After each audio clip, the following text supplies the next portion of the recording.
Being whole starts with you. Today, we're going to be talking about how to be whole. Specifically, how being whole starts with you. We've discussed this a bit in our previous talks, but I want to go over it a little bit more in detail. So let's start with a recap. When most people talk about being whole, we find it is usually associated with being with another person. When you find your significant other, you feel whole. If something goes wrong with your relationship, you feel like only part of a person. However, that isn't really what makes a person whole. It can be a part of it. But what makes someone whole is what's inside of them. Being whole means believing in yourself and being your true self. We've also discussed that intuition is key to being whole, as you learn to listen to your instinct and your body to identify any issues. But how do we start with being whole? Instead of looking for something from others to make us whole, we have to first focus on ourselves.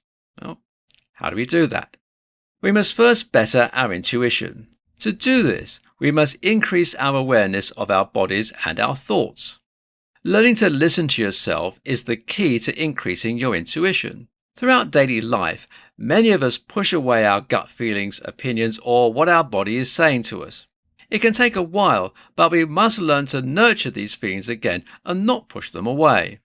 This can be hard to do if we don't first improve our relationship with ourselves. If we don't trust or believe in ourselves, we can't nurture our intuition. You must learn to accept yourself. This takes a lot of love and patience, and it will be difficult, but it is the first thing you have to do to become whole. As with anyone, you must forgive yourself before you can grow. Learn to forgive yourself for the mistakes you made and the times you let your fear or ego block your growth. Thank yourself for the times you've been bold, adventurous, or did something you wanted to do. Once you've learned to forgive yourself, you can fully open your heart up to loving yourself.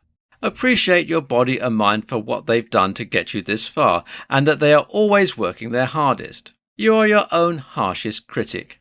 If you're willing to forgive others and treat them with compassion and kindness, you must also be willing to treat yourself in the same way.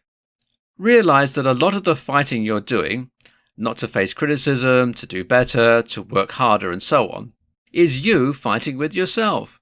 We're constantly beating ourselves up and are often assuming that other people are thinking about us in the same way. What we don't realize is that everyone is facing these inner thoughts and are often so consumed by them that they don't have time to criticize others. Those that are generally are trying to avoid their inner thoughts and focus on others instead. So, learn to love yourself, but acknowledge that this will take time and energy. You'll need a lot of patience, but once you learn to forgive yourself for your past mistakes and focus on your present self, you can realize that you are whole. No one can make you anything more or less than what you already are. No one else can fill in the spaces of your mind that you're missing in order to make you better.